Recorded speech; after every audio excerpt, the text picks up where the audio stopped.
Venga. En primer lugar, buenas tardes y bienvenidos todos a la cuarta sesión del ciclo de conferencias de divulgación científica, 90 minutos para la ciencia. Gracias a las ponentes invitadas y a todos los que nos acompañáis online, vais a seguir la sesión de hoy. Con este ciclo pretendemos acercar la ciencia a la sociedad de la mano de sus principales protagonistas, los investigadores. Es una labor que venimos desarrollando en Fundecid PCTEC desde el área de cultura científica y hasta ahora las conferencias de divulgación científica se venían celebrando de forma presencial. Ahora, debido al tema del estado de alarma provocado por el COVID-19, hemos decidido realizar este ciclo de forma online, virtual, y la verdad que queremos agradecer la buena acogida que está teniendo el ciclo porque está funcionando bastante bien a nivel de asistentes y de comentarios. Esperamos seguir despertando interés para la próxima sesión que nos queda prevista para cerrar el ciclo, que es el día 1 de julio, y que vamos a dedicar a la ciencia del tratamiento del agua. De qué forma la ciencia ayuda a mejorar la gestión del agua como recurso. Muy bien. Hoy nos acercaremos a la biomedicina, un campo de investigación apasionante en el que la física, la biología, la ingeniería, la química y la medicina se encuentran, entre otras especialidades, con el objetivo de desarrollar nuevos fármacos y nuevas técnicas para ayudar al tratamiento de enfermedades y el diagnóstico. En esta sesión contamos con dos expertas investigadoras de conocido prestigio que están desarrollando sus trabajos en este ámbito. En primer lugar, intervendrá Laura María Lechuga Gómez, que nos acercará la nanomedicina, o aplicación de la nanotecnología a las ciencias de la salud, siendo su principal objetivo prevenir, diagnosticar y tratar enfermedades de una forma más eficaz, dirigiendo específicamente los tratamientos al tejido enfermo sin dañar al tejido sano. Después intervendrá María Coronada Fernández Calderón, que nos va a hablar de biomateriales, como los que se utilizan en los prótesis de rodilla o implantes dentales, sustancias de origen natural o sintético en aplicaciones protésicas, diagnósticas, terapéuticas o de almacenamiento y que no afectan de forma adversa a los organismos vivos y sus componentes. Así es como el Instituto Nacional de Salud Americano define los biomateriales. Y finalmente vamos a reservar el final de la sesión para un tiempo de debate en el que veremos las preguntas que tenga lanzadas por parte del público asistente. Recordaros antes de comenzar que podréis ir dejando en el chat vuestras preguntas y aportaciones o sugerencias y también el apartado de preguntas y respuestas para poder plantear las preguntas para poderlas realizar las ponentes en el debate final. Os animamos a que lo hagáis. Bueno, pues voy a empezar con la presentación de Laura.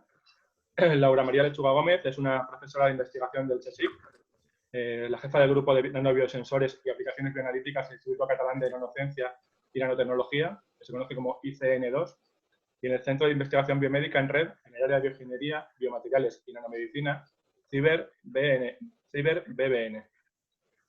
Su área de investigación se centra en la nanomedicina, el nanodiagnóstico y el desarrollo tecnológico de biosensores nanofotónicos y su integración en plataformas portátiles tipo Point of Care, así como su aplicación en el diagnóstico clínico y medioambiental descentralizado. Laura ha publicado más de 230 trabajos de investigación, posee 8 familias de patentes a nivel nacional e internacional y ha impartido más de 360 conferencias invitadas en todo el mundo y ha sido cofundadora de 2 empresas spin-off. Es editora asociada en revistas internacionales y pertenece a los comités científicos asesores de diversas instituciones nacionales e internacionales de gran prestigio y participa habitualmente en numerosos paneles internacionales de evaluación científica de alto nivel. Ha recibido diversos premios y distinciones como el Premio de Física, Innovación y Tecnología de la Real Sociedad Española de Física y la Fundación BBVA en 2016 o su nombramiento como miembro distinguido de la Sociedad Internacional de Óptica, OSA, en 2014. Además, Laura viene realizando una importante labor de divulgación científica desde hace más de 15 años, siendo una de las pioneras nacionales en este ámbito, con numerosos programas de televisión, radio, entrevistas en prensa y conferencias, artículos de divulgación a nivel nacional e internacional.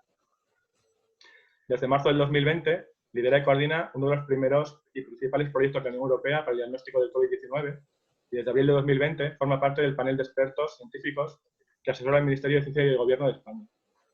Hoy Laura nos va a hablar sobre la revolución de la nanomedicina. Pues nada, gracias Laura por acompañarnos en esta sesión y cuando quieras puedes comenzar compartiendo la pantalla e iniciar. Muy bien, sí. Bueno, buenas tardes a todos y muchas gracias por la invitación. Es un placer poder estar aquí con todos vosotros. Voy a compartir mi presentación de hoy. A ver, que está aquí. Ahora me contáis si se ve sin problema. Se ve, ¿no? Sí, se ve Laura. Vale, muy bien. Bueno, para comenzar os comento ya como me han presentado que yo trabajo en el Instituto Catalán de Nanociencia y Nanotecnología. Voy a hablar hoy de la revolución de la ¿qué es la nanomedicina? Voy a dar algunos conceptos básicos, primero de nanotecnología, después de nanomedicina y de las diferentes áreas que hay en nanomedicina. Luego me centraré en el nanodiagnóstico, que es más mi campo de trabajo, y ya por último, al final de la charla, pues os voy a contar de qué va el proyecto COMBAT, que es el proyecto este que hablábamos de, que han comentado anteriormente, uno de los primeros proyectos de diagnósticos de la COVID-19. Y os comentaré un poco pues, lo que estamos haciendo en ese proyecto europeo. Bueno, para comenzar, para saber qué es la nanomedicina, antes hay que saber qué es la nanotecnología. Yo creo que a día de hoy ya todo el mundo ha escuchado hablar de la nanotecnología. Es una disciplina que lleva un desarrollo espectacular quizás durante los últimos 20 años y es la disciplina que se dedica a diseñar, fabricar, aplicar materiales y sistemas a escala atómica y molecular. Todos sabemos que la nanotecnología siempre estamos hablando de hacer cosas muy pequeñitas, ¿no? Que las dimensiones estén entre 1 y 100 nanómetros. Pero quizás lo más interesante de la nanotecnología no es ese tamaño pequeñísimo, enano, ¿no? Que es lo que todos tenemos en la cabeza, sino que cuando bajamos a estas dimensiones, las propiedades cambian radicalmente. Es decir, que las propiedades físicas, químicas, mecánicas, biológicas, todas pueden cambiar radicalmente. Y esto es lo más importante de la nanotecnología. Es decir, este es el concepto que me gustaría que os quedáis en la cabeza, que cuando hablamos de nanotecnología no hablamos de algo muy pequeño, sino que debido a que es tan pequeño va a cambiar radicalmente las propiedades, ¿no? Os enseño, por ejemplo, aquí algo que siempre, bueno, que se puede ver muy bien, muy gráfico, un anillo de oro, todos sabemos que es de color dorado. Sin embargo, si este oro, este mismo material, lo fabricamos a escala nanométrica, es decir, lo fabricamos en forma de nanopartículas, que en diferentes formas, con diferentes tamaños, pues como veis su color cambia.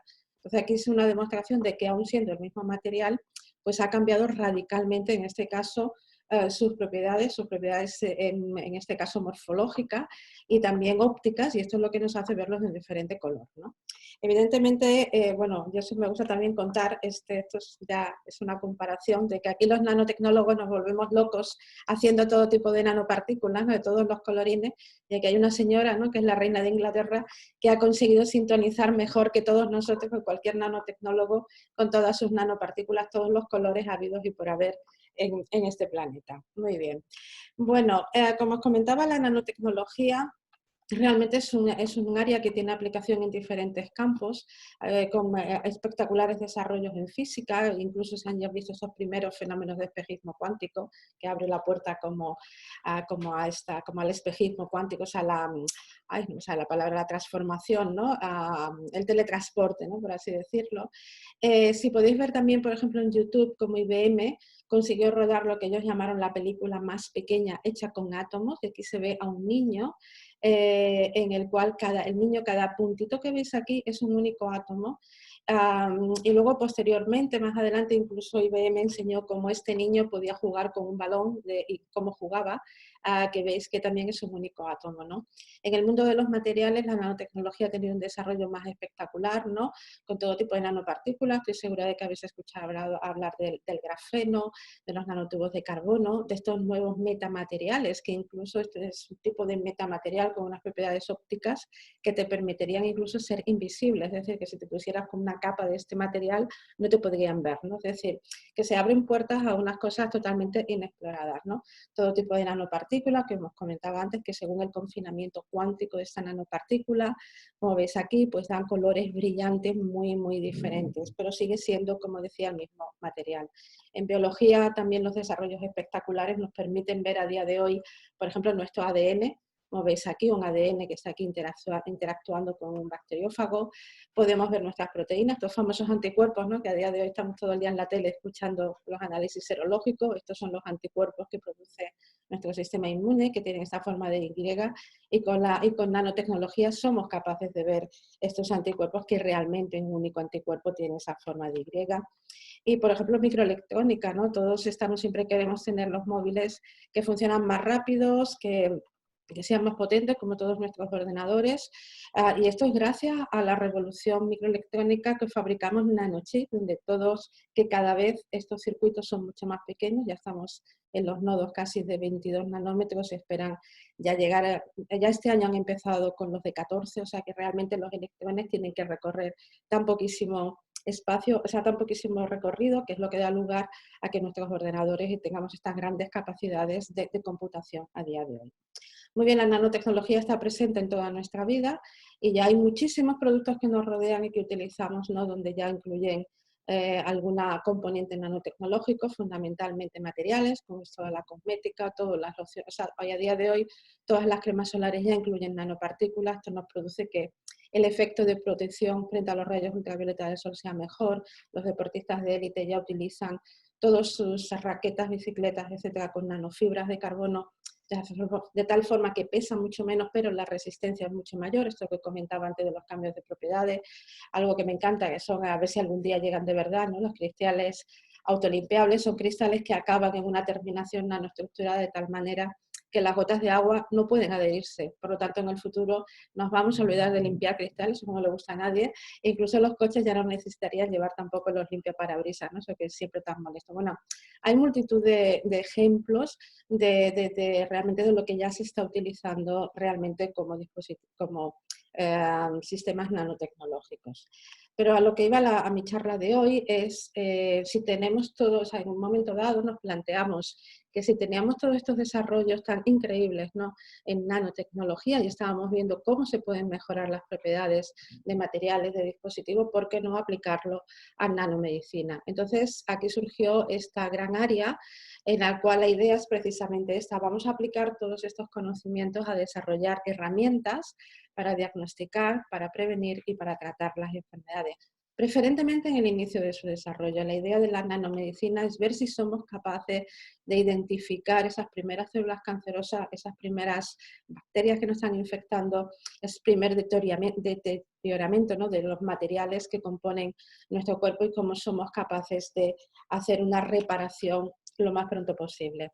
En nanomedicina distinguimos siempre como tres grandes áreas: el nanodiagnóstico, la medicina regenerativa y la nanoterapia.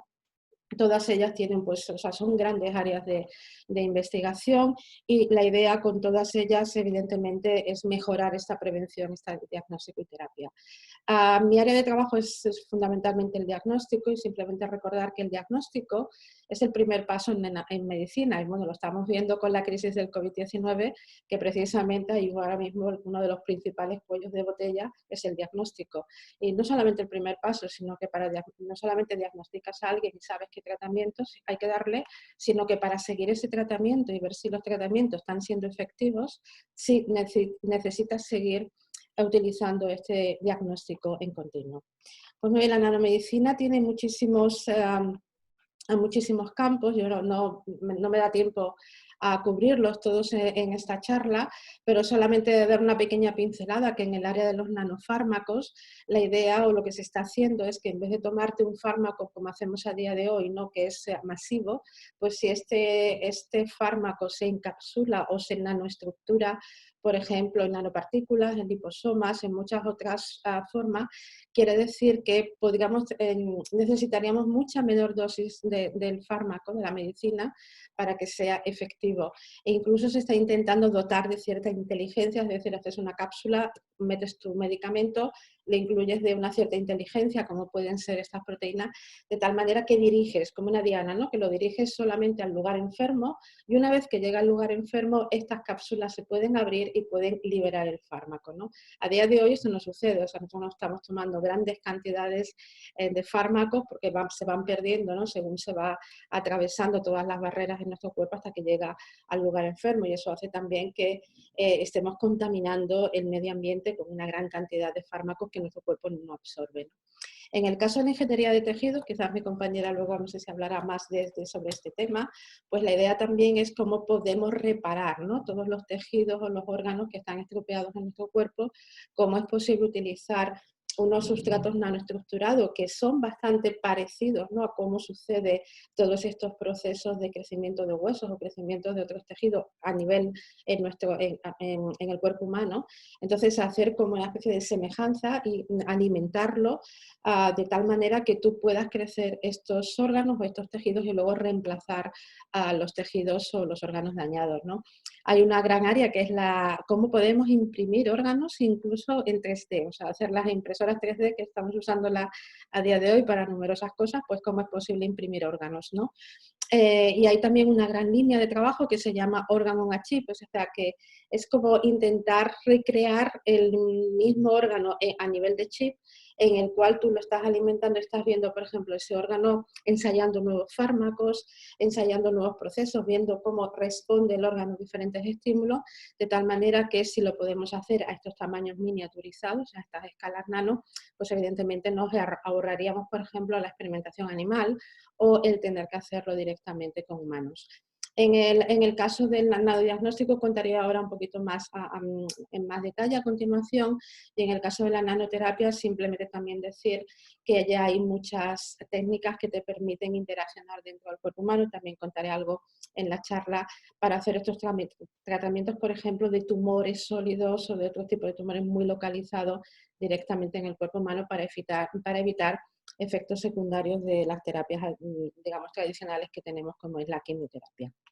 Muy bien, comenzando con el nanodiagnóstico, bueno, quizás una de las principales áreas de trabajo es cómo somos capaces de hacer la detección temprana de células cancerosas o de infecciosas, pero generalmente células cancerosas, ¿no?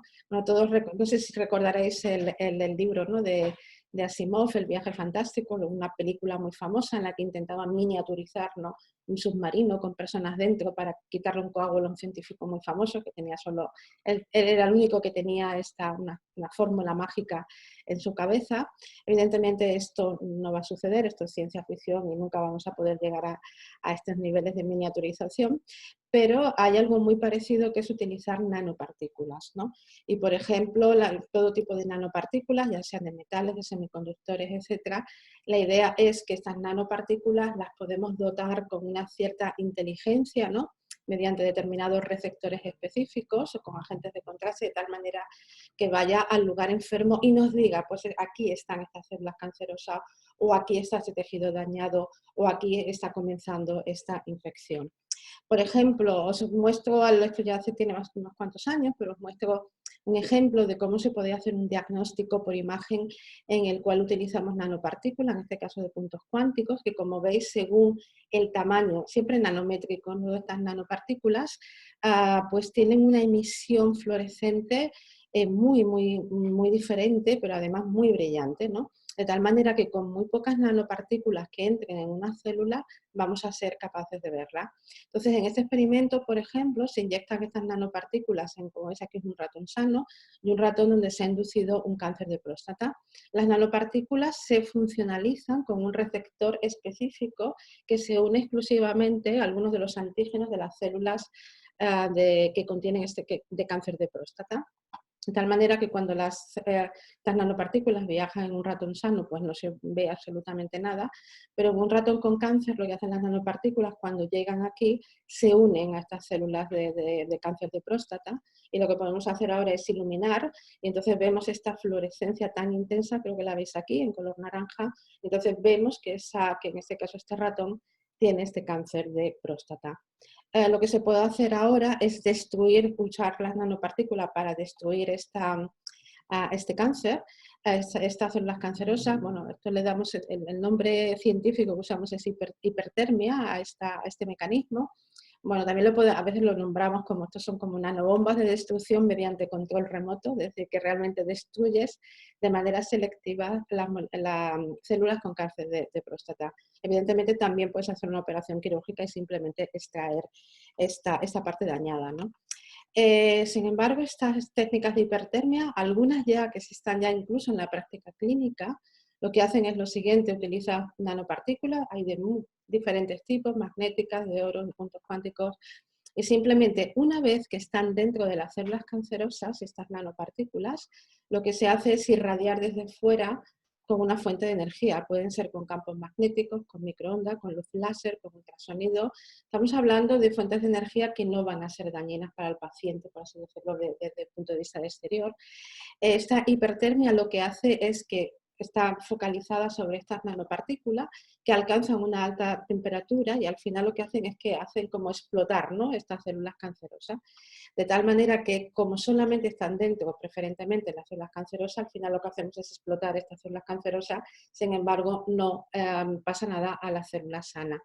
Es decir, aquí veis algunos ejemplos de cómo de estas técnicas de hipertermia, en el cual se ha inducido, pues hablamos antes también de un cáncer de próstata, y aquí podemos ver cuando no se hace nada, pues cómo prolifera, ¿no?, el cáncer en el ratón.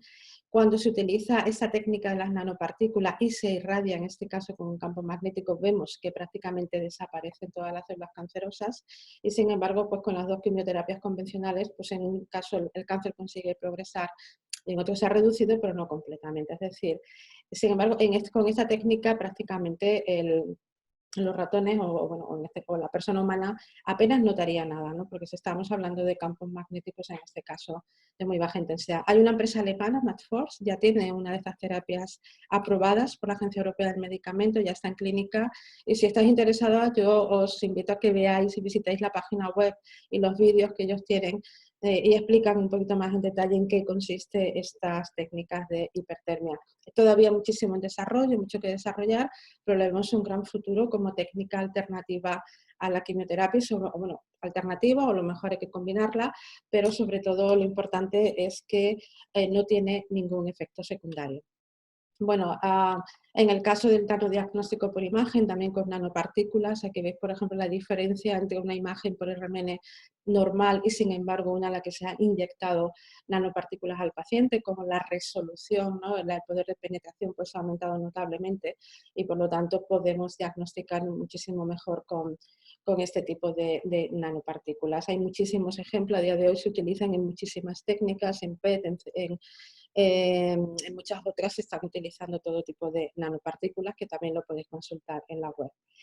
Ya entrando un poco más en el tema de trabajo que yo hago, bueno, en el diagnóstico clínico, como todos sabéis, a días de hoy, cuando no te encuentras bien y vas a ver al médico, pues te hacen una serie de análisis clínicos, te hacen test especializados, es decir, que realmente te toman muestras de sangre que pueden ser de muchos mililitros. A veces, por ejemplo, te recetan una colonoscopia, RMN, un TAP, etc.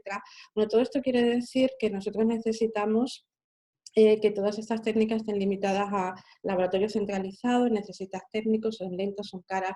Y desafortunadamente esto, bueno, nosotros en Europa no lo podemos permitir, pero esto no es el caso de muchos países del tercer mundo. Lo que pensamos, e incluso más ahora, ¿no?, con todo lo que está pasando con el COVID-19, es que lo ideal para el diagnóstico es disponer de lo que llamamos estos dispositivos de bolsillo, en inglés point of care, de tal manera que con una gota de tu muestra, estamos hablando de una gota de sangre, una gota de orina, una lágrima, una gota de saliva, el médico, el personal sanitario lo pueda poner en estos aparatos y el aparato te diga directamente qué es lo que tiene ese paciente, ¿no?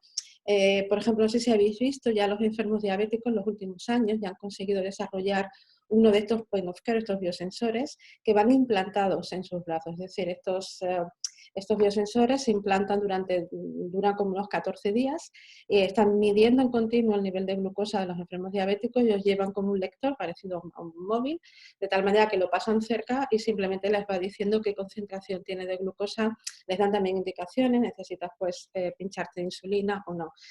A esto es a lo que vamos a atender. Imaginaros las ventajas si esto lo pudiéramos tener para el COVID-19, ¿no?, que con una gota de saliva pues directamente pudiéramos saber si una persona está infectada o no. Y esto es lo que decimos en que es el futuro más cercano, ¿no? Necesitamos todos estos dispositivos point of care. Ya existen algunos ya se están utilizando en hospitales, pero tenemos para muy pocas enfermedades. Incluso estos test rápidos que ya habéis visto serológicos, no es exactamente esta tecnología, porque esto es un sí o no y no tiene tanta precisión, pero esto ya es lo que contaba, esto ya se veía en las películas de ciencia ficción, no sé si os acordáis en Star Trek, ¿no? Por ejemplo, el capitán Spock que llevaba este tricorder Gen 1, que ese era un aparato, un point of care en el que ellos medían si alguien se ponía enfermo, ponían aquí una gota de su sangre y ya sabían, ¿no?, la patología que tenía esa persona. O quizás si habéis visto la película en el año 1997, una de las mayores películas de culto, ¿no?, de la ciencia ficción, de Gattaca, cuyo nombre, ¿no?, el nombre de esa película viene de las iniciales del ADN, guanina, demina, timina. y os acordáis que aquí la gente estaba dividida entre la genéticamente perfecta y todos los demás tenemos miles de imperfecciones, ¿no? en nuestra genética, en nuestro gene. Y si os acordáis, en esa película los ponían en fila y les pedían una gota de sangre que ponían en un point of care, o sea, en un dispositivo, y sabían inmediatamente quién era esa persona. Es decir, que veían el perfil genético en estos point of care de manera inmediata. Bueno, esto es del año 1997, pero a día de hoy estamos muy, muy cerca ya de hacer esto una realidad y de conseguir que lo que parecía en esa película imposible, pues ya estamos muy cerca, ¿no? Lo fundamental en todos estos dispositivos es lo que llamamos un dispositivo biosensor, en el cual, esto es muy importante que entendáis el concepto, porque cuando hablamos de biosensor, que es lo que lleva cualquier dispositivo de bolsillo, no es un sensor que mida algo biológico. En un biosensor lo que unes es una parte biológica con un sensor. Es decir, tienes una capa, un sistema de reconocimiento biológico que es totalmente selectivo a lo que tú quieres analizar en una muestra muy compleja, por ejemplo una muestra de sangre, en contacto con un sensor. De tal manera que cuando tu receptor biológico reconoce o encuentra, ¿no?, lo que tú quieres medir en esta muestra compleja, hay una serie de cambios físico-químicos aquí en la interfase que lo lee este sensor. Los sensores pueden ser ópticos, electroquímicos, gravimétricos, etc. Pero lo importante del concepto es este, que unes dos mundos aparentemente diferentes, algo más de física, ingeniería, un transductor con un receptor biológico, que generalmente son proteínas, son cadenas de ADN, son enzimas, son incluso células completas. Por lo tanto, el dispositivo biosensor puede detectar cualquier sustancia con una sensibilidad muy, muy alta en tiempo real, porque esto es un mecanismo que funciona en tiempo real, y puede medir prácticamente todo y además con muy poca cantidad de muestra. Esto quizás el biosensor, como comentaba antes, el que más conoce todo el mundo es el de glucosa, lo utilizan millones de personas en todo el mundo, cada día utiliza este biosensor y simplemente lo que hace en este caso es poner una gota de sangre que es analizada por una enzima, una proteína, la glucosa oxidasa, en la reacción redox, se mueven unos electrones que contabilizan un electrón en tiempo real. En 5 segundos, a día de hoy, estos dispositivos te dan el resultado. El biosensor de embarazo, pues también es otro de los quizás de los más utilizados. Este biosensor, el ISTAT, que te mide muchos parámetros cuando llegas a urgencias, se utiliza sobre todo en Estados Unidos, no tanto en Europa. Bueno, hay muchos otros. El de glucosa ha evolucionado a este que ya os decía, implantable. Hay alguno de malaria que está intentando. Google, los laboratorios secretos de Google intentaron sacar uno en el cual ponías ya el biosensor de glucosa, lo metías en una lintilla, ¿no?, que estaba en contacto con el ojo, pero esto no ha funcionado muy bien y lo han tenido que retirar. Y hay algunos nuevos que funcionan en papel incluso.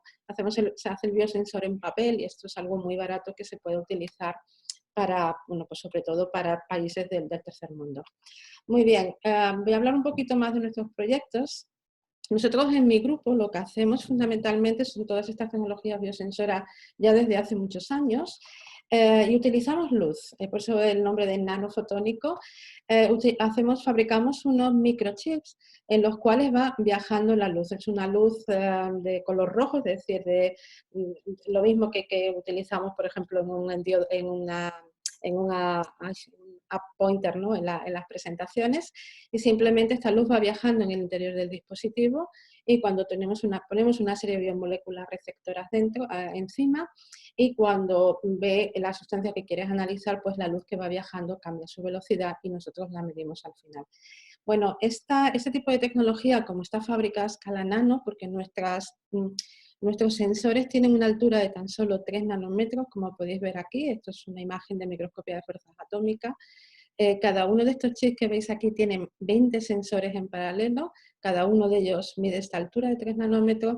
Esto nos permite detectar moléculas a nivel, muy pocas moléculas, estamos hablando a nivel femtomolar, picomolar, o sea, realmente muy pocas moléculas, pero curiosamente en nuestro organismo, cuando comenzamos enfermedades, todas las señales que emiten estas enfermedades están a estas escalas, están a muy pocas moléculas. También desarrollamos otras tecnologías que están basadas en oro, también muy parecido, todo es fotónica o nanofotónica, en todas usamos esta luz roja que os he comentado antes. En este caso, en vez de formato microchip, usamos estructuras o nanoestructuras de oro, de tal manera que cuando las iluminas, pues consigues que oscilen los electrones y que se genere como una pequeña luz que solamente va por la superficie, sale fuera como unos 90 nanómetros o 20 nanómetros, no mucho, y nosotros pues colocamos aquí nuestras moléculas biológicas receptoras. Podemos fabricar todo tipo de nanoestructuras, nanodiscos, nanorejillas, nanoagujeros y luego, claro, fabricas el material, pero hay que hacer también el dispositivo. Aquí veis algunos de los dispositivos que hacemos con un único canal, con 4 canales. Veis un poco también que alguien que lo está tomando en las manos para que veáis los tamaños. Aquí tenemos 4 canales de medidas con estas nanorejillas. Fijaros que son dispositivos que permiten hacer medidas incluso de 4 sustancias en una misma gota de sangre con estas dimensiones, ¿no? Os enseño algunos ejemplos de lo que hemos conseguido, bueno, de medidas en el laboratorio. Por ejemplo, trabajamos en proyectos que nos gustan mucho, ¿no? De la detección precoz de cáncer. En este estamos trabajando en un proyecto ambicioso de detección precoz de cáncer de colon, porque sabemos que cuando las personas comienzan este cáncer de colon, las primeras células cancerosas pues emiten una serie de antígenos a la sangre y nuestro sistema inmune se pone en marcha y genera unos autoanticuerpos, ¿no? Que circulan en nuestra sangre para ver si aniquilan a estos antígenos. Entonces nosotros, si somos capaces de medir estos autoanticuerpos en la sangre, sabemos que esa persona ha comenzado el proceso. O sea, si no tuvieras estos antígenos o estas células cancerosas, no vas a tener estos anticuerpos. Entonces nosotros ya tenemos resultados muy prometedores con estos nanobiosensores, de tal manera que vemos quién tiene, quién no tiene estos anticuerpos, lo medimos directamente en el suero, en el plasma del paciente. Estamos hablando de muy pocos microlitros, es decir, realmente de muestras mínimas, ¿no? Y bueno, nosotros lo que nos gustaría en el futuro es poder ofrecer un point of care, o sea, un dispositivo que sea un test muy sencillo para evitar la colonoscopia, ¿no? Pues a día de hoy el diagnóstico solo se hace con colonoscopia fundamentalmente. Entonces la idea es que si yo puedo medir estas proteínas que circulan en sangre y te digo las tienes, por lo tanto estás comenzando, y además estamos hablando de procesos que parece ser que hay indicios clínicos de que tienen lugar a 3 y 4 años antes de que este cáncer se pueda detectar en el hospital con esta técnica. O sea que pensamos que sería pues una gran ventaja contar con esto, ¿no? También hemos desarrollado otro biosensor, otro point of care, ¿no? Con una empresa de Sevilla que esperamos comercializar en el futuro, en el cual la idea es ayudar a controlar realmente si los celíacos comen o no comen gluten, porque cuando tú comes gluten pues hay una molécula muy pequeñita, un péptido que se llama gliadina que aparece en la orina, ¿no? Es decir, que cualquier persona, todos los que comemos gluten, pues vemos este péptido en la orina, pero un enfermo celíaco no se debería de ver. O sea, este péptido no tiene por qué estar en la orina. Puede ser que las personas se salten la dieta, pero también puede haber contaminaciones cruzadas, o puede ser que vayas a un restaurante, te dicen que no tiene gluten y lo tenga, pero el peor es el caso es entre los niños, ¿no? Porque los niños en los colegios, en las escuelas, no son conscientes y no saben muy bien qué pueden comer con los amigos, ¿no? Entonces este biosensor lo que hemos demostrado es como tomando unas gotas de sangre, poniéndola en nuestro biosensor, nosotros podemos ver cuando no han tomado gluten, y aquí esos son experimentos que hicimos con el hijo de un compañero, le dimos una galleta, esperamos unas horas y ya vimos cómo aparecía este péptido en la orina del niño que estaba con una dieta sin gluten, ¿no? O sea que realmente pensamos que sería casi como un test de embarazo, ¿no? Que llegas a casa y quieres saber si has tomado gluten o no, pones unas gotas de orina y en cuestión de unos minutos pues el aparato te dice ha tomado usted o no ha tomado gluten. Bueno, algunos ejemplos más, un poquito más rápido, que ya hemos hecho es, por ejemplo, detectar microRNAs. Estos son unas secuencias de RNA muy cortitas que segregan nuestras células cuando comienzan digamos, a volverse locas por determinadas patologías, ¿no? Como puede ser un cáncer, una infección, la diabetes. Y además están circulando, aparecen en sangre, en orina, en saliva, ¿no? Pero son muy pequeñitos, están en concentraciones atomolar, esto es 10 a la menos 18 molar, o sea, es una barbaridad, o sea, bajísimo. Hay muchos muy parecidos, ¿no? Entonces nosotros hemos sido capaces de desarrollar un dispositivo que te permite ver también en orina, que claro, medir en orina es lo más sencillo que hay, porque no molestas a ningún paciente, ¿no? Y podemos ver si una persona tiene este microRNA, esta, digamos, molécula enana, y aquí podemos estratificar y saber si una persona tiene cáncer de vejiga o no, ¿no? Nuestro biosensor nos permite ver la presencia de este microRNA hasta estos límites de detección de 20 atomolar, o sea, en directo es una cosa muy impresionante. Pero lo más importante es que luego tomamos muestras de gente sana y de gente con cáncer de vejiga y los podemos estratificar con solo 150 microlitros de orina, pues como sería un par de gotas, o sea, muy poco, y podemos ver quién está sano y quién está en un análisis muy rápido también, que esto es importante, ¿no? Bueno, también hemos hecho cosas de, por ejemplo, detección de bacterias, que quizás es uno de los principales problemas, no solamente ahora, ¿no?, de las infecciones, sino de cara al futuro. No solamente cuantificar o saber si una bacteria está presente o no, sino ver su resistencia a antibióticos, ¿no? Y nosotros ya hemos demostrado cómo con estos nanobiosensores, funcionalizándolos con proteínas muy específicas que agarran a esta bacteria, hemos visto cómo podemos detectar incluso una única bacteria. Aquí ves una E. coli sobre un dispositivo con nano agujeros de oro.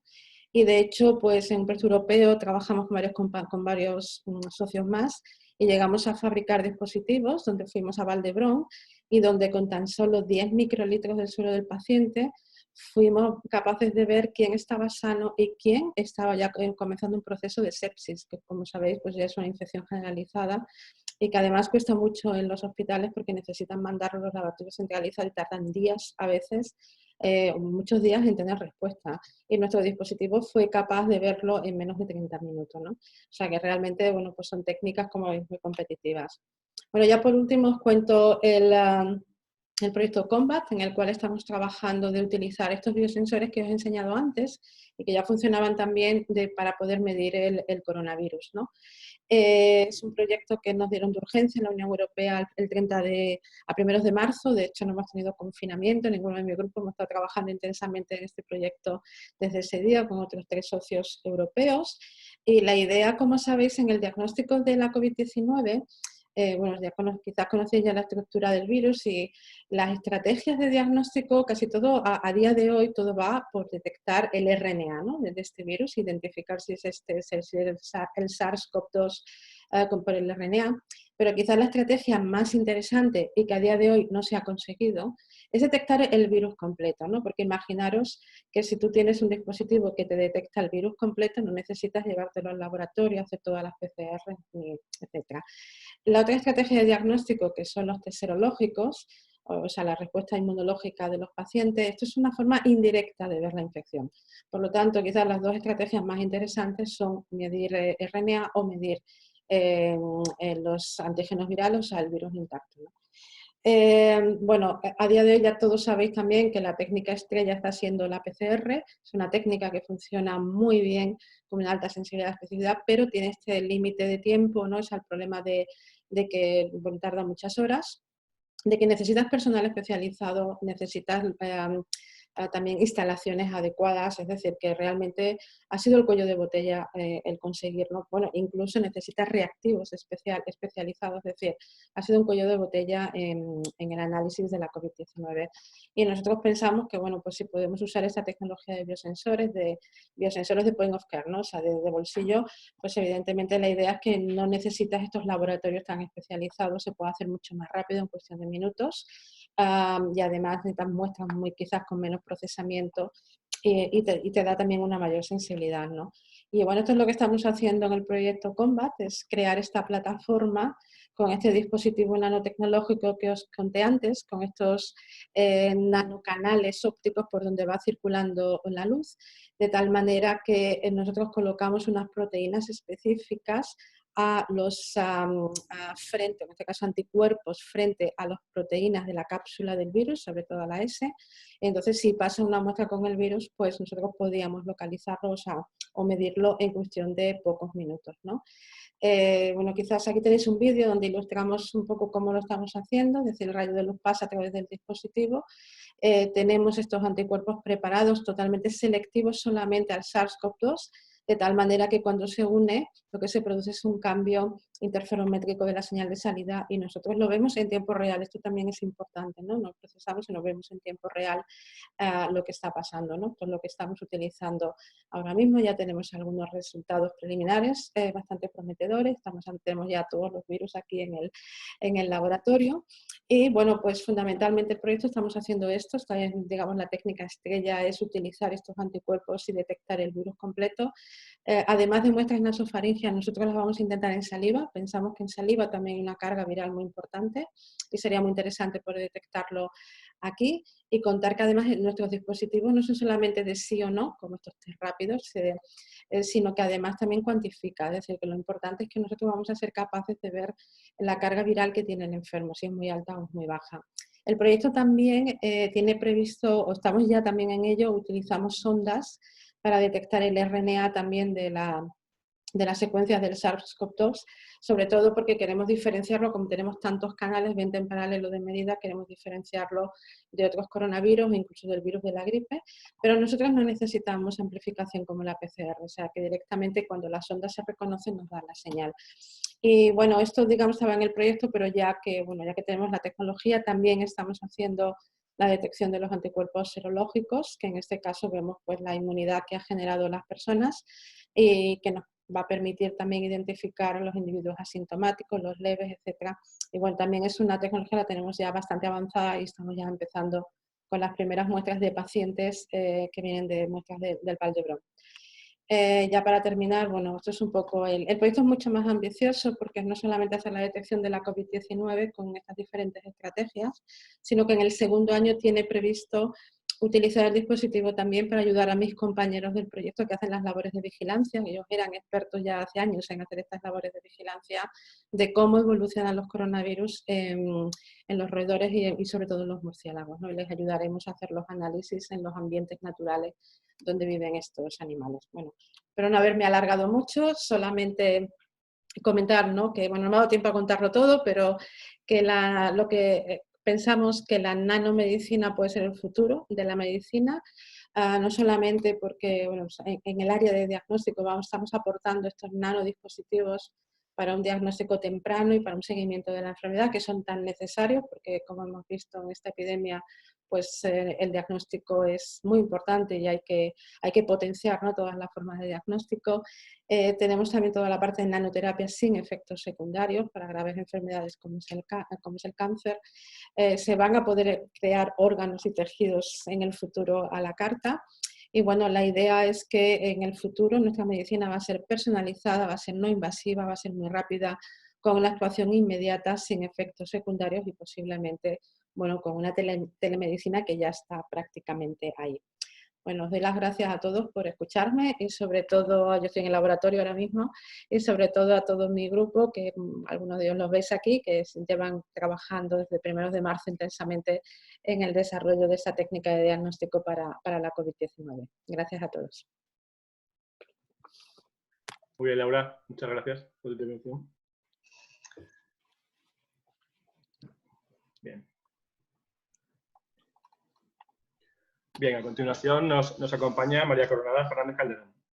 María Coronada es investigadora del Centro de Investigación Biomédica en REP en el área de bioingeniería, biomateriales y nanomedicina, CIBER, BBN, del Instituto de Salud Carlos III.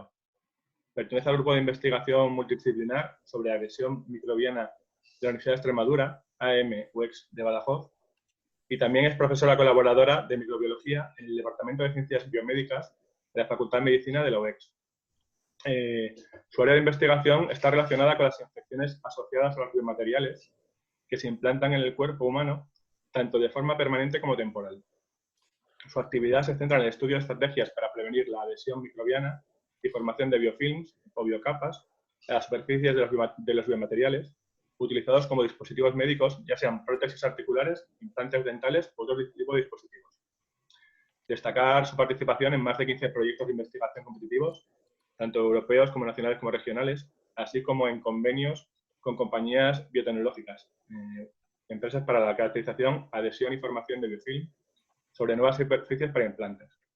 Los resultados de estas investigaciones han dado lugar a numerosas publicaciones científicas y a su divulgación en más de 50 congresos nacionales e internacionales englobados en diferentes disciplinas. Además, está implicada activamente en la divulgación científica, www.algodeciencia.com, y especialmente en el reconocimiento de la mujer en la ciencia, como miembro activo de la Asociación de Mujeres Investigadoras y Tecnólogas, AMIT. Hoy Coronada nos hablará sobre biomateriales, la carrera por superficie. Gracias, Coronada, por acompañarnos, y cuando quieras puedes comenzar a compartir tu pantalla. Muchas gracias a ti, Edgar, por la presentación. Ya tengo poco que decir. Vamos a ver si lo hacemos. Aquí la presentación. ¿Veis? Pero quería que vierais esta. Ahí. ¿Se ve? Sí. ¿Se ve y se escucha? Se ve, se ve. Vale. Bueno, pues como bien ha dicho Edgar, pertenezco al Centro de Investigación en Red, también del grupo de Bioingeniería, Biomateriales y Nanomedicina. Y nosotros, bueno, pues somos un grupo que relativamente somos bastante pequeños, pero que somos muy multidisciplinares. Como ha dicho Edgar también anteriormente en la presentación, pues todo lo que tiene que ver con la biomedicina pues alberga pues a distintas disciplinas. En este caso pues somos un grupo que va desde médicos hasta ingenieros. Trabajamos con los biomateriales implantables que se implantan en el cuerpo humano y, bueno, pues para decir qué son los biomateriales o qué se entienden por biomateriales, la Sociedad Europea de Biomateriales ya por 1991 pues la definió a los materiales que se van a utilizar para evaluar, curar, corregir o reemplazar cualquier tejido u órgano o función de nuestro cuerpo humano. Bueno, la tecnología, como también ya ha explicado Laura, es muy extensa y ahora mismo pues se realizan muchísimos biomateriales, pero todos ellos tienen que tener al menos una serie de características que son muy importantes. Una es la biocompatibilidad, ya que va a estar en contacto directo con los tejidos del hospedador, ¿no? de donde se va a implantar, del ser humano. Tienen que ser biodegradables, que muchas veces la palabra biodegradable y resolvible parece como que se confunden, pero biodegradable es que cualquier material va a ser biodegradable porque al final va a terminar degradándose en sus componentes que lo forman. Y también entre las propiedades que se van a querer es, si depende un poco del sitio anatómico donde se va a implantar, pues que tenga unas fuertes propiedades mecánicas, que se resista bien a la resistencia mecánica o a la fatiga.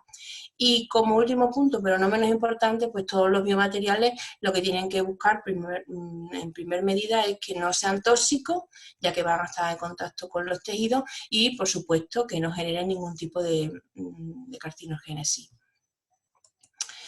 La esperanza de vida que hay en nuestro país, bueno, pues como sabéis, vamos aumentando, es un indicador de, bueno, pues todas las consecuencias políticas, sanitarias y sociales y económicas de nuestro país, y se estima que si ya ahora mismo hay como alrededor de 1 de cada 10 individuos de la población es mayor de 65 años, pues en pocos años este número se va a multiplicar por 2.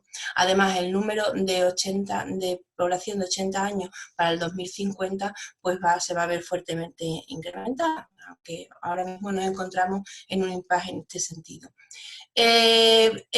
Dado el mayor envejecimiento de nuestra población, pues los biomateriales son muy utilizados. Y dentro de lo que conocemos de los biomateriales de cómo se estructuran o se clasifican, están los que son biomateriales naturales, bueno, conocidos como seda, lana, el colágeno, muy utilizado como en injertos, etcétera, y aquellos que son los sintéticos, que son realmente los que se van a considerar como materiales biomédicos para implantar. Dentro de estos biomateriales sintéticos tenemos distintos grupos, hay como unas 4 categorías, entre ellas están los materiales biomédicos metálicos, que son, bueno, pues, muy importantes y muy utilizados hasta ahora porque poseen muy buenas propiedades mecánicas. El problema que tienen los metálicos, ya vemos que, bueno, dentro de la tabla periódica la mayoría son compuestos o elementos metálicos, y sin embargo solo unos cuantos son candidatos a formar parte de estos biomateriales. Esto es porque, bueno, hay un problema en temas de corrosión. El titanio es muy utilizado porque la capa de pasivado que se genera encima por contacto con el oxígeno pues hace justamente eso, que sea menor la corrosión de estos implantes. Así que pues muy utilizado en prótesis craneales, en prótesis ortopédicas, que van a resistir pues muchas presiones mecánicas. Tenemos otro grupo que sería el de los polímeros. Los biomateriales poliméricos pues, son los que más se asemejan a las propiedades que están cercanas a los tejidos vivos. Y, por ejemplo, dos ejemplos que he puesto son el ácido poliláctico y el ácido poliglicólico, y ambos son utilizados mucho en ingeniería de tejidos y como scaffold para intentar que los tejidos, bueno, pues que las células del cuerpo humano consigan entremezclarse con ellos y a la vez reabsorberlos para que al final no quede ningún resquicio, como hablábamos antes, del biomaterial. Otro de los grupos de biomateriales con los que trabajamos, bueno, pues son biomateriales cerámicos, que esto, la característica que tiene es que son químicamente muy inertes y inestables, con lo cual esto es un beneficio total para que no haya ningún tipo de reacción adversa con el organismo. Y otro grupo aparte, bueno, pues sería lo que llamamos los biomateriales compuestos, que depende de la situación anatómica, el sitio anatómico donde se vaya a poner, pues intentarán mezclar metálicos con cerámicos o con algún polímero.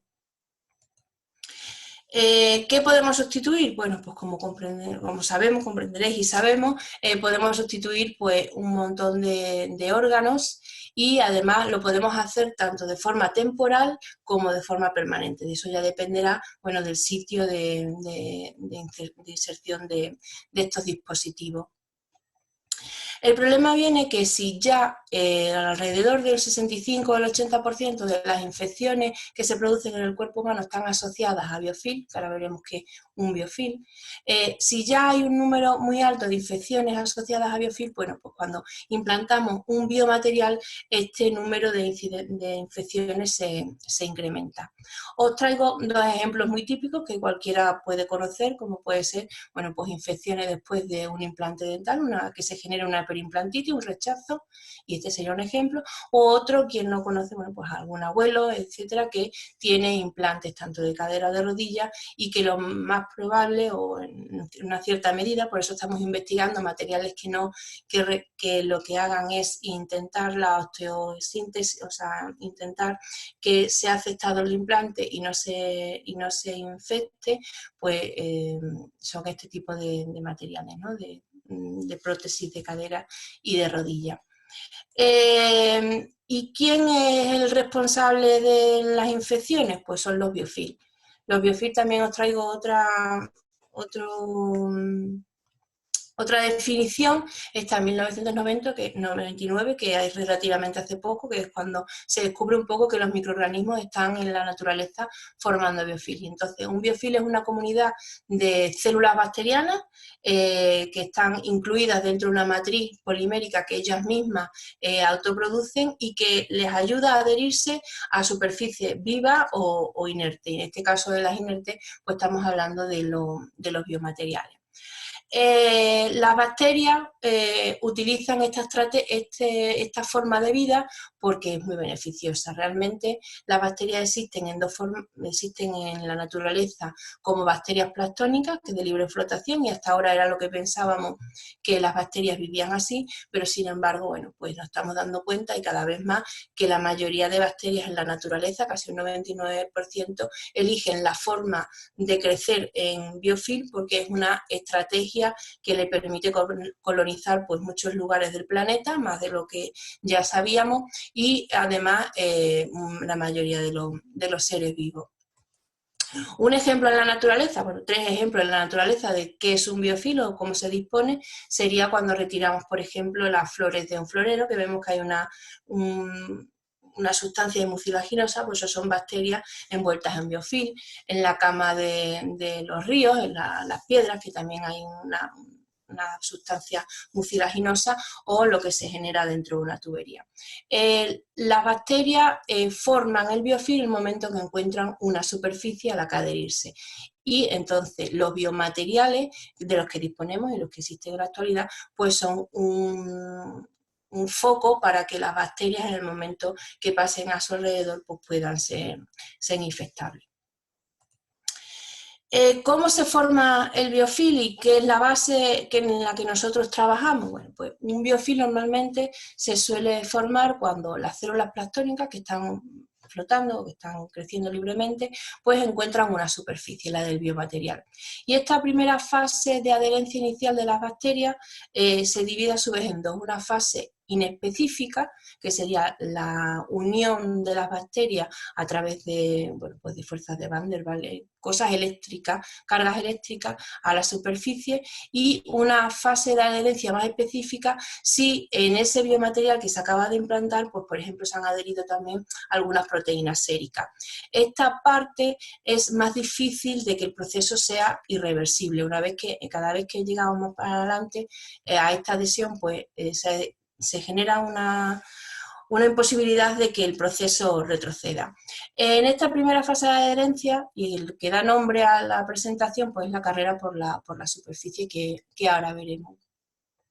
Cuando las bacterias se han unido a la superficie de los biomateriales, bueno, pues lo que van a generar son otro tipo de proteínas, otro tipo de polisacáridos que los van a ayudar además a unirse entre ellas y a unirse todavía más al biomaterial. Además, el polisacárido que generan lo que va a hacer es también impedir, bueno, pues en este caso, pues la llegada de la respuesta inmune del hospedador o, bueno, pues cualquier tratamiento antibiótico. Es mucho más difícil que cualquier tratamiento antibiótico penetre en la totalidad de estos biofilms. Estos biofilms no están dibujados así porque sí, o estas bacterias no están así puestas porque sí, sino porque realmente las bacterias adoptan este tipo de disposición en mushroom, en seta, porque, bueno, pues como ya sabemos son bastante inteligentes, llevan mucho más tiempo que nosotros aquí en el planeta, y entonces adquieren este tipo de estructuras para que por estos canales pues, puedan pasar los nutrientes cuando ellas lo necesiten. En una última fase, lo que, bueno, pues las bacterias o el biofilm va a promover la disgregación y estas bacterias vuelven a estar disponibles para en otro sitio lejano de esta infección generar una nueva. Como hablábamos, ¿qué es la carrera por la superficie? Lo he intentado, bueno, no soy muy buena dibujando, bueno, aquí en el PowerPoint, y he puesto los microorganismos como más bien se parece más bien a espermatozoides, bueno, pero es cómo explica, como una metáfora patogénica de cómo explicar que después de implantar un biomaterial en el cuerpo humano, pues lo que ocurre tanto para la adherencia de las células del huésped como para los microorganismos pues puede ser parecido. Son dos procesos muy similares y dependiendo de quién consiga ganar la batalla en esta primera adherencia inicial, bueno, pues los resultados van a ser muy distintos. Se va a llevar un éxito del implante o por el contrario, pues en muchas ocasiones se aparece el rechazo, ¿no? Y por tanto la retirada de este implante. Las bacterias que forman el biofilm sobre esta superficie son muy diversas. Pueden ser tanto gram negativas como gram positivas. Las diferenciamos nosotros porque tienen unas peculiaridades. Las paredes celulares de estas bacterias son distintas. Entonces pueden ser gram positivas, gram negativas, bacilos, cocos. Pueden ser bacterias patógenas per se, o sea, ellas mismas, que de por sí ya son patógenas, o pueden ser microorganismos que son comensales, que viven con nosotros, bueno, por ejemplo, en la superficie de nuestra piel, etcétera, pero que cuando se encuentran en un sitio distinto al que es su hábitat natural, pues puede generar este tipo de infecciones.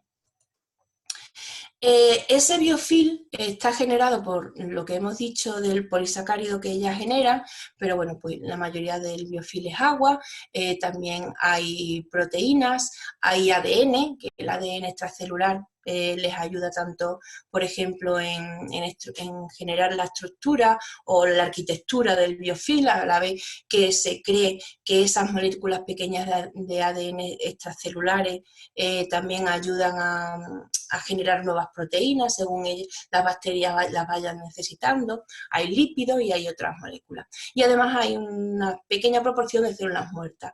Todo esto, pues lo que genera es la protección de las bacterias y un entorno muy confinado, que les hace ser pues, muy resistentes. Estos biofilms son en realidad una comunidad de bacterias que pueden ser de una sola especie o pueden ser, pues la mayoría de las ocasiones son biofilms polimicrobiano, o sea, distintas especies, distintas bacterias, distintos géneros. Y que este es un esquema de un biofilm muy típico, el biofilm oral, en la placa bacteriana, donde se sucede lo que llamamos sucesión autogénica, y es que determinadas bacterias son las primeras en llegar a una superficie y ellas generan esos cambios físicos o químicos necesarios para que vengan otras bacterias, hacen llamamiento a otras que de forma normal, si hubiera un pH más ácido o más bajo, o no hubiera proteína, o no hubiera determinados nutrientes, pues nunca llegarían a esta superficie. Entonces, bueno, es una comunidad que junta genera este tipo de estructura y que dentro se comunican.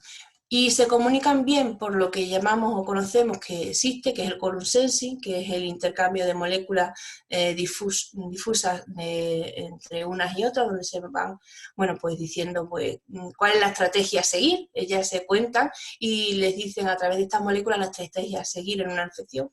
O también se comunican a través de plásmidos. Los plásmidos son pequeñas también moléculas de ADN, que ahora tenemos todo muy presente el ADN, y que tienen por norma general genes muy importantes, y estos genes son genes de resistencia a antibióticos. Y cuando estamos en un biofilm y en un ambiente tan confinado, esto es más fácil pasar un plásmido de una bacteria que lo tenga a otra que no tiene nada que ver con ella, que no lo tenía, pero que puede darse que se lo pase, ¿no? A través de los eventos de conjugación que se ven que cuando están tan juntas pues se multiplican. Todo esto hace que las bacterias en biofilm tengan mecanismos de resistencia a las defensas del hospedador y además de resistencia a los antibióticos. Para los antibióticos, por ejemplo, pues se cree lo que hablábamos antes, lo que decía de la estructura es así porque les permite a ellas generar, bueno, pues una barrera protectora, por ejemplo, alrededor de los antibióticos, para que la penetración de los antibióticos pues sea mucho más débil. Ponerse así las bacterias también hace que a través de los canales los nutrientes vayan a todas las bacterias del biofilm. No obstante, en el espesor, bueno, pues hay distintas bacterias, hay bacterias que estarán dividiéndose, las de superficie estarán dividiéndose activamente, las del medio pues estarán en un momento de impas, y luego también se cree que hay una serie de bacterias al final, o una baja proporción de bacterias persisten, que son como unas esporas de resistencia y que son al fin y al cabo las responsables de que cuando el biofilm a lo mejor se disuelva, pues sean capaces de generar respuesta a otra respuesta infecciosa en otro sitio. Así, todo esto contribuye a que las bacterias, si ya eran todopoderosas, pues ahora viviendo en biofilm, pues son incluso hasta 1000 veces más resistentes a los tratamientos antibióticos.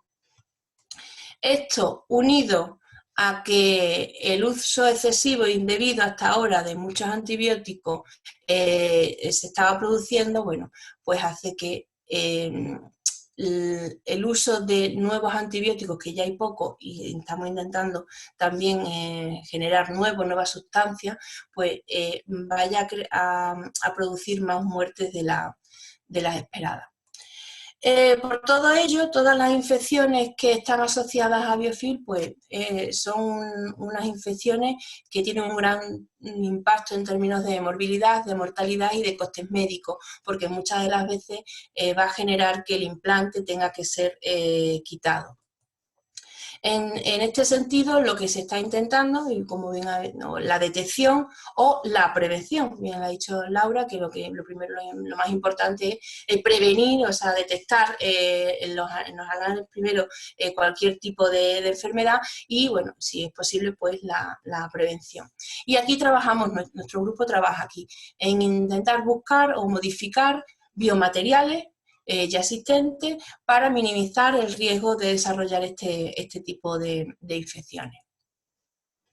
Trabajamos en este esquema del biofilm, trabajamos buscando biomateriales que inhiban la adherencia inicial de estas bacterias, Trabajamos en buscar biomateriales que, aunque no sean lo no adherente que quisiéramos, pero que sí tengan algún mecanismo que genere una interferencia en la comunicación entre las bacterias y no se genere el biofilm, o que tenga a lo mejor alguna capacidad de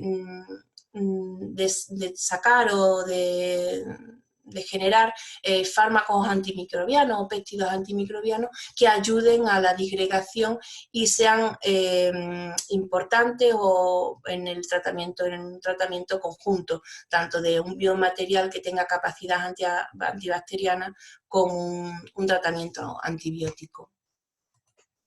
En este sentido, nuestro grupo trabaja desde la caracterización y formulación de los biomateriales.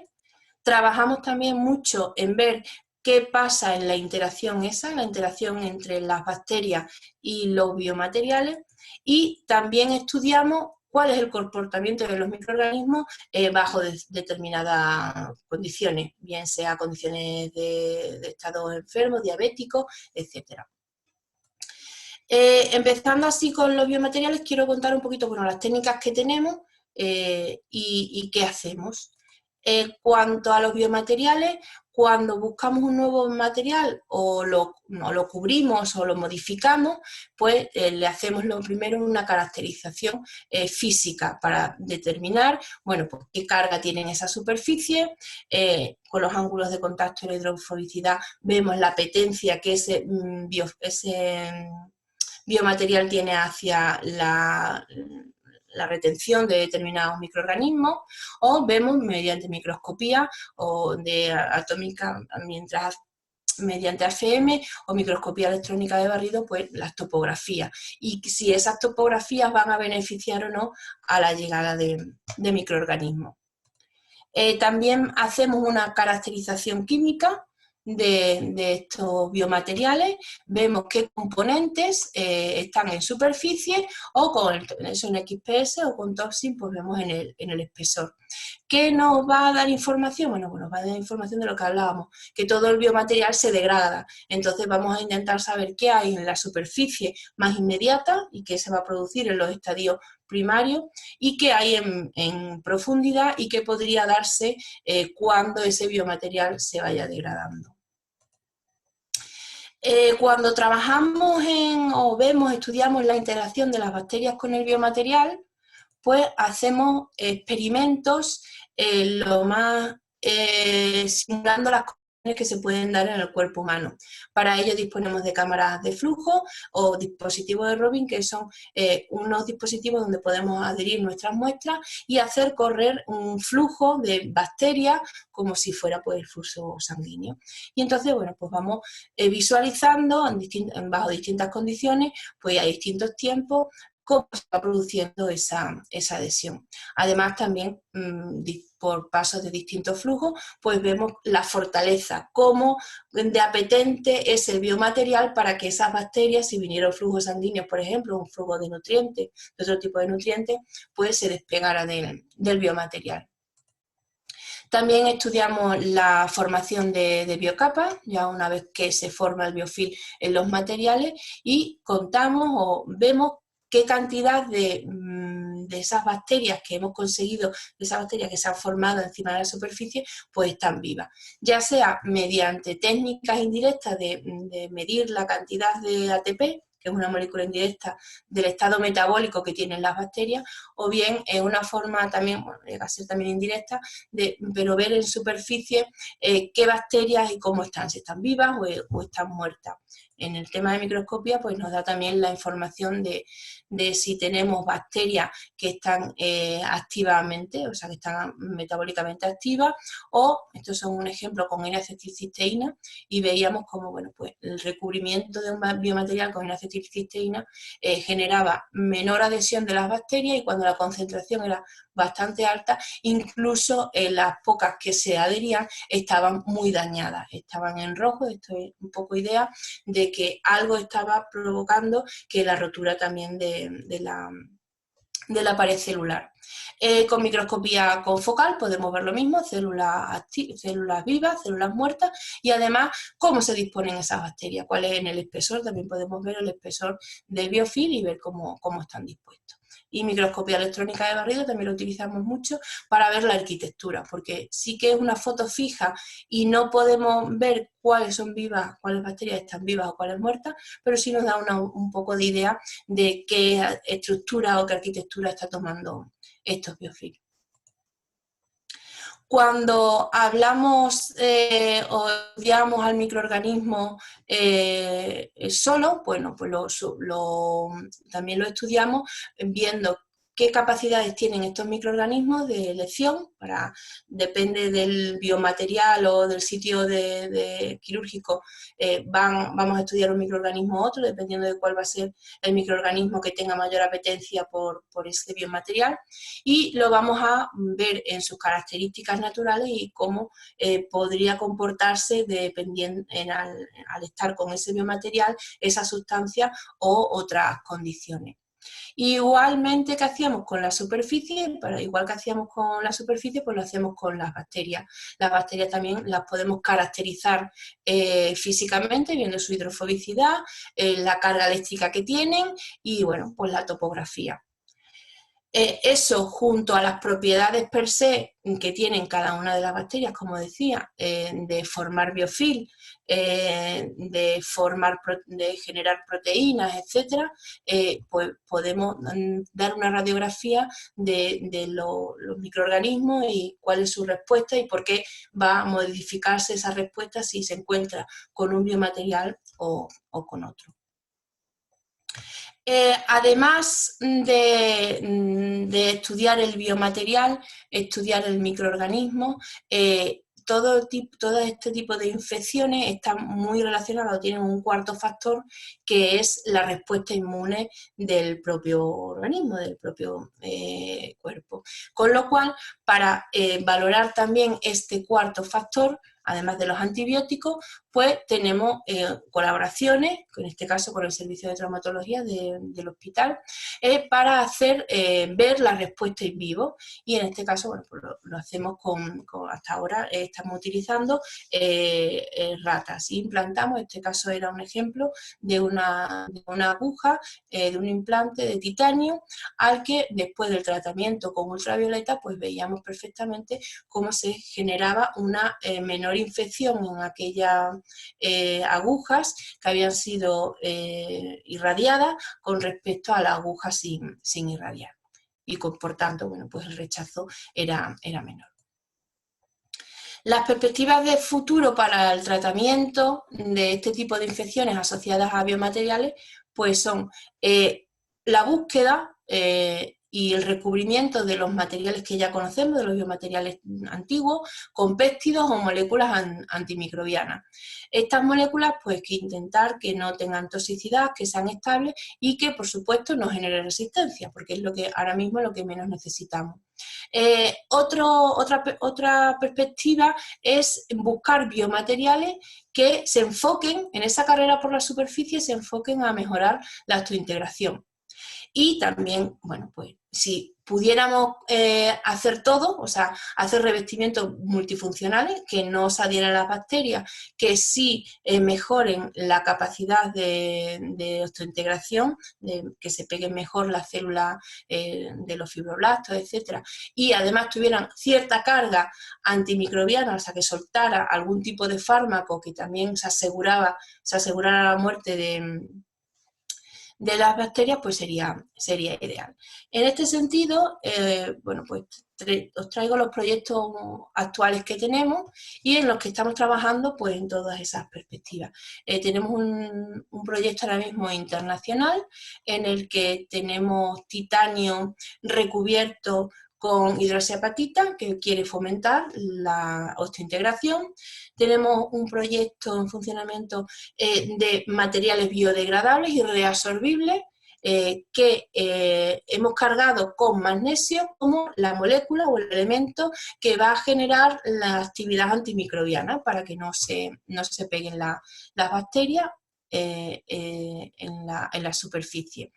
Y dos proyectos donde estamos buscando activamente productos naturales, en este caso son productos de las abejas, etcétera, para intentar generar moléculas que no generen resistencia para poder revestir, bueno, pues en uno de los proyectos prótesis articulares y en el otro prótesis dentales, de infecciones bucodentales. Y por último, lo que hablábamos, que también estudiamos a las bacterias o el comportamiento frente a los biomateriales, es muy importante, bajo determinadas complicaciones, otro tipo de infección, de enfermedades, como pueden ser las complicaciones diabéticas. Y trabajamos en numerosos proyectos, colaboramos en lo que podemos, pues en muchos proyectos con otros grupos del CIBER, aportando pues los conocimientos que nosotros podamos. Traigo algunos ejemplos, ya para, no sé cómo voy de tiempo, para contaros un poco qué hemos visto, qué hemos conseguido y con lo que estamos trabajando ahora. Esto, por ejemplo, es el biomaterial de PLLA en forma de compacta y donde, bueno, pues introducimos la molécula, como os he dicho, las iones de magnesio, como el elemento antibacteriano. Imágenes de SEM, de degradación, imágenes de topografía en AFM de los materiales. Y aquí el estudio pues llevaba cómo queríamos ver cómo también influía la osteointegración, o sea, cómo se producía la adhesión de células madres mesenquimales, y veíamos que a mayor cantidad de magnesio, además el magnesio es un elemento que ayudaba justamente a esta osteointegración, y a la vez que el magnesio ayudaba a que las células del huésped se puedan adherir a este biomaterial, pues por otra parte el magnesio estaba produciendo un efecto bactericida, un daño a las bacterias en los primeros tiempos de adhesión. Aquí veíamos el control, bacterias vivas, bacterias muertas, y lo que llevaría al consiguiente, bueno, pues reducción en las formaciones de biofilm. Un ejemplo de radiación, de efectos sobre modificaciones sobre materiales como el titanio, es la radiación ultravioleta, donde igualmente pues veíamos, bueno, pues la hidrofobicidad o la apetencia hacia el agua aquí era muy poca, y sin embargo después de la radiación se generaba una película como poco apetente al agua y muy antiadhesiva, muy antibacteriana. Y además veíamos cómo se conseguía que con 60 minutos de contacto de radiación, pues las bacterias altamente dañadas, se veían altamente dañadas, y por consiguiente también se reducía la formación de biofilm sobre estos implantes de titanio. Hemos hecho también modificaciones físicas, estas modificaciones a través de láser o de ácido. También hemos visto cómo han generado una reducción de la adherencia. En este caso son dos imágenes de dos trabajos para implantes dentales, donde compaginábamos la topografía, los parámetros topográficos, que generábamos topografías distintas, y además los cubríamos o bien con un acondicionamiento con saliva o bien con un acondicionamiento de plasma y calcio. Y la topografía nos beneficiaba a las células, a los fibroblastos, y los revestimientos nos beneficiaba en el sentido de que había una menor adherencia de las bacterias en las superficies acondicionadas con saliva, y una menor adherencia de bacterias y formación de biofilm en los implantes donde había plasma y calcio. Esto llegó a ser una patente, bueno, fue un convenio con BTI, una multinacional de implantes. Aquí también hemos hecho trabajos en términos de nanotopografía. Nos pongo dos ejemplos en los que quisimos un poco mirar.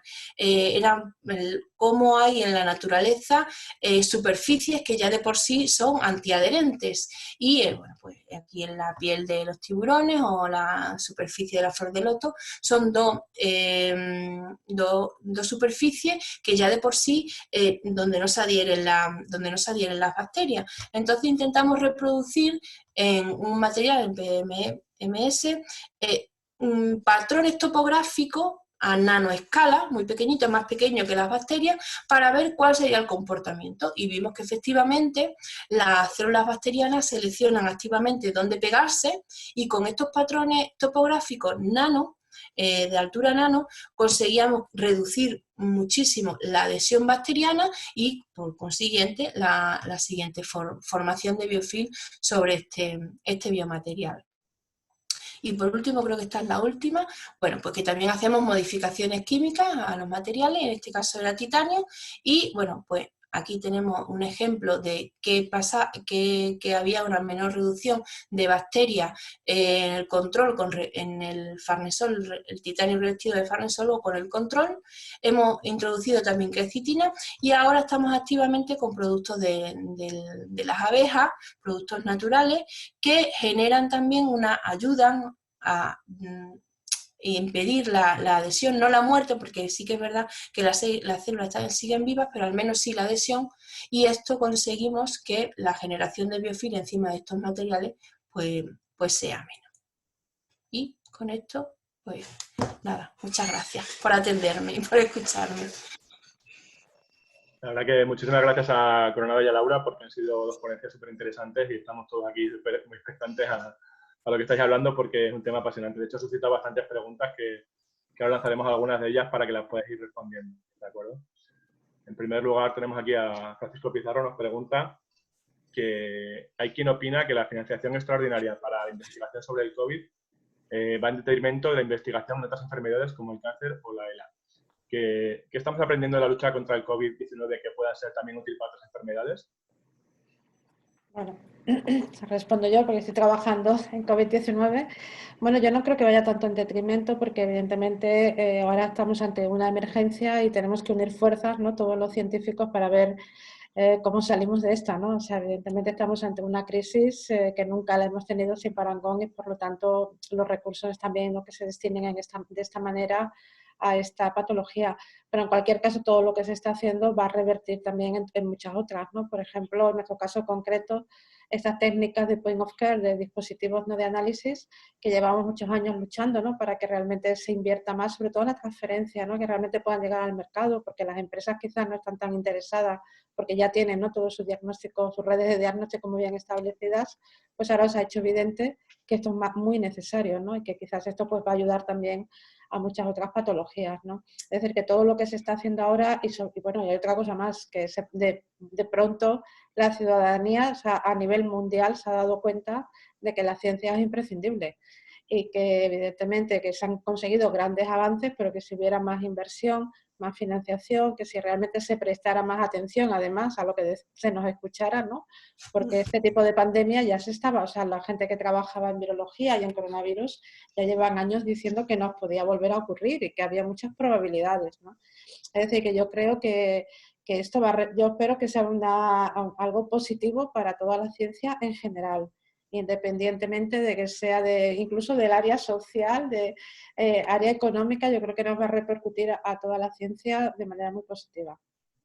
Muy bien. Pues a ver, Carolina Romero nos pregunta también, me gustaría conocer la opinión de ambas investigadoras sobre el sector en el que trabajan. ¿Creen que supone un pilar fundamental para la I+D en nuestro país? ¿Continuar reforzándolo puede ser clave para fortalecer nuestro bienestar social y nuestra economía? Muchas gracias. No sé si quieres Coronado o yo. No. Empieza.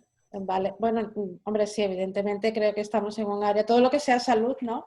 Evidentemente es un área muy necesaria, muy competitiva y es uno de los principales pilares de la I+D, pero hay que recordar que tanto lo que hacemos con lo que hago yo, habéis visto que usamos, nos basamos en física, en ingeniería, en muchos aparatos, es decir, que a día de hoy necesitamos todas las ramas, o sea, esto no sale... o sea, no es porque financies un área, pues entonces va a salir antes, ¿no? Pues una vacuna o va a salir antes la lucha contra, o sea, una mejor lucha contra el cáncer, sí que necesitamos herramientas de todo tipo, ¿no? Por lo tanto, creemos que la financiación tendría que ser para todo, para todas las ramas de la ciencia. Es indudable que en salud también yo creo que después de lo que ha pasado, pues va a haber un foco más grande porque, por ejemplo, el tema de las bacterias, que lo ha comentado Coronado, ¿no? Es uno de los gravísimos problemas que tenemos a la vuelta de la esquina. O sea, el tema de las bacterias súper resistentes, si no acaba este virus con nosotros, acabarán las superbacterias, ¿no? Es decir, que evidentemente estamos en áreas muy no solo candentes, sino preocupantes, ¿no? de cara al futuro. Pero como digo, la inversión en ciencia y en tecnología tiene que ser en todas las ramas, porque o sea, necesitamos a todas para poder salir adelante. Sí, yo opino igual y nada, que sí que es verdad que parece como que todo lo nuestro es un poquito más aplicado y suena mejor y siempre hay un poquito más de financiación, pero no acabamos de entender que la investigación básica, lo que se hace sin ningún fin aparente, es la que nos da un poco las ideas a lo que podemos hacer nosotros. Yo siempre digo que tenemos que... Margarita Sala ha sido conocida por desgracia, al final de sus días y sin embargo ha investigado en un virus, pero una cosa que no tenía aplicación y sin embargo su patente ha sido la que ha dado, la patente que más dinero ha dado al Estado español. Entonces, y era investigación básica y ha servido, pues justamente es que era la base para hacer PCRs, que ahora... la base para hacer PCRs, que ahora, pues fíjate, con la pandemia, pues se ha visto que es una técnica que es muy necesaria, bueno, y como también dice, cuello de botella en todo esto, y que teníamos que buscar pues otras alternativas. Muy Entonces, bien. Tenemos aquí otra pregunta de Carolina. Hola Laura, buenas tardes. Muchas gracias por tu exposición. Quería preguntarte especialmente por la investigación que estás realizando para celíacos. Me gustaría saber cómo se desarrolla el proceso de transferencia de este tipo de conocimiento al mercado. ¿Lo realizáis a través de una spin-off o cuándo podréis estar disponible este dispositivo para su compra a nivel de calle? Mira, esta investigación la hemos hecho en colaboración con una empresa que se llama Biomedal, Sociedad Limitada, está en Sevilla, lo puedes ver en su web.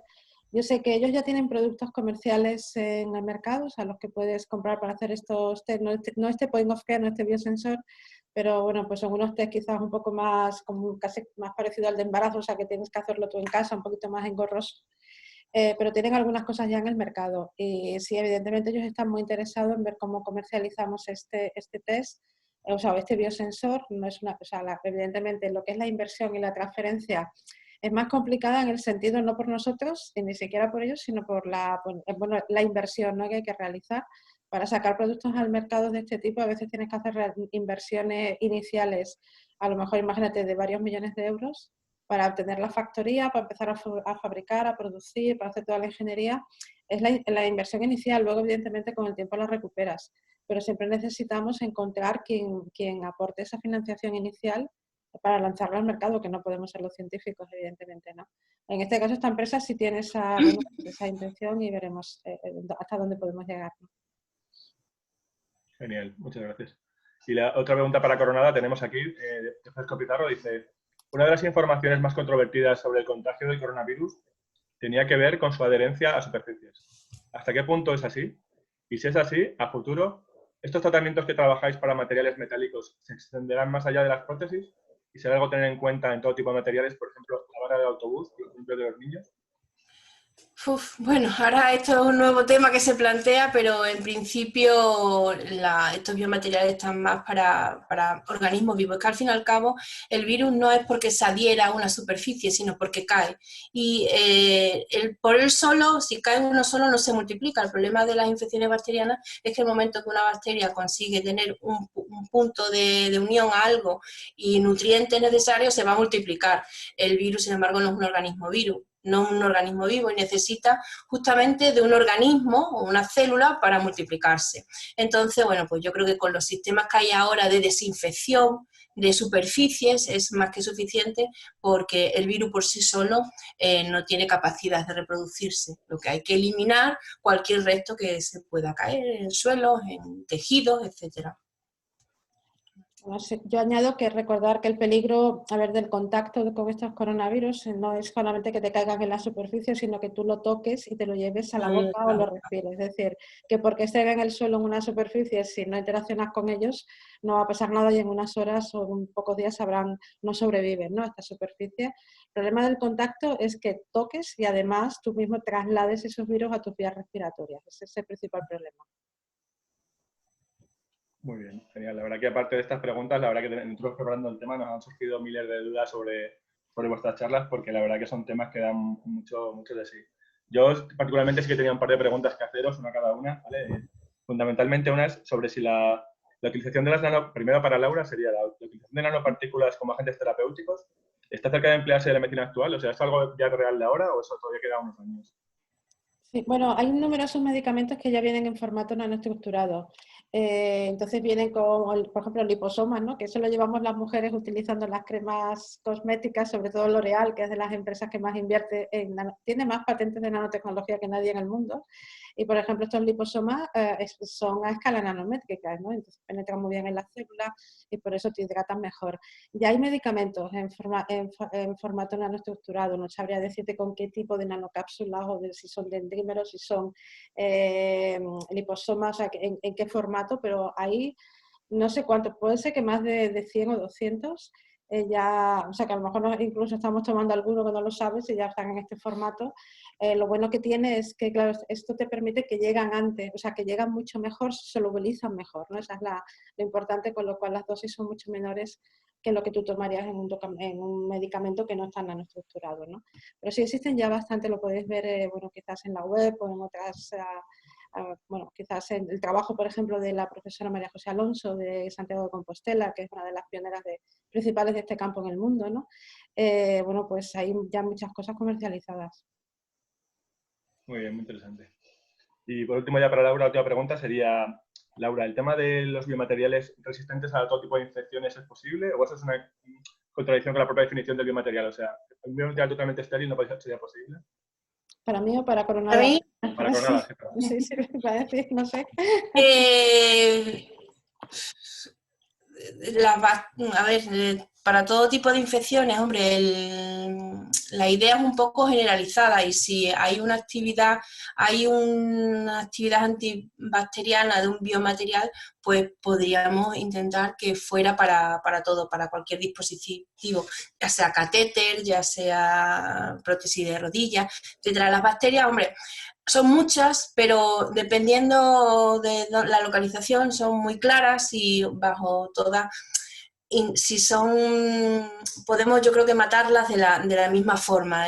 Los microorganismos tienen distintas tarjetas, ¿no? Donde podemos actuar y entonces si encontramos un biomaterial que destruya tarjetas muy generales, pues podemos tener un biomaterial para todo. Hombre, luego depende de la flexibilidad, de lo que se requiera. Es que el problema es que a lo mejor podemos encontrar un biomaterial con no con las mismas características, sino con la misma característica antimicrobiana, pero con distinto biomaterial de partida o distinto material de partida porque son muy distintos un implante dental a por ejemplo, un catéter de una diálisis. Entonces, bueno, la idea de matar a las bacterias de una forma generalizada sí podríamos tener una estrategia única, pero biomaterial único no. Muy bien, fenomenal. Pues nada, muchísimas gracias a todos. Un placer haber estado en esta charla, seguir divulgando la ciencia y desde aquí nos vamos a la iniciativa que hoy se ha lanzado en redes sociales, Sin Ciencia No Hay Futuro, para reivindicar un mayor esfuerzo inversor en la I+D+I en nuestro país. Por último, simplemente nos queda ya emplazaros a que os suméis a la última sesión que nos queda disponible ya dentro de este ciclo de conferencias, el día 1 de julio. La ciencia del tratamiento del agua, de qué forma la ciencia ayuda a mejorar la gestión del agua como recurso. Para esta última charla nos acompañarán dos investigadores de gran prestigio, como son Ana Allende Prieto, que es una investigadora científica y vicedirectora del Centro de Apología y Biología Aplicada de Segura, CSIC, uno de los organismos fronteros en España y en Europa sobre gestión hídrica. Y el otro ponente va a ser Fernando Juan Beltrán Novillo, que es un catedrático de Ingeniería Química de la Universidad de Extremadura y director del Grupo de Investigación Tratamiento de Aguas de la Universidad de Extremadura. Desde que se lleva realizando una extensa investigación en el campo de la potabilización de agua, de consumo y depuración, y la realización de depuración de aguas residuales. Simplemente nada más que comentar, que es un placer y seguimos divulgando ciencia. Buenas tardes. Muchas gracias. Gracias a todos. Gracias, buenas tardes. Buenas tardes.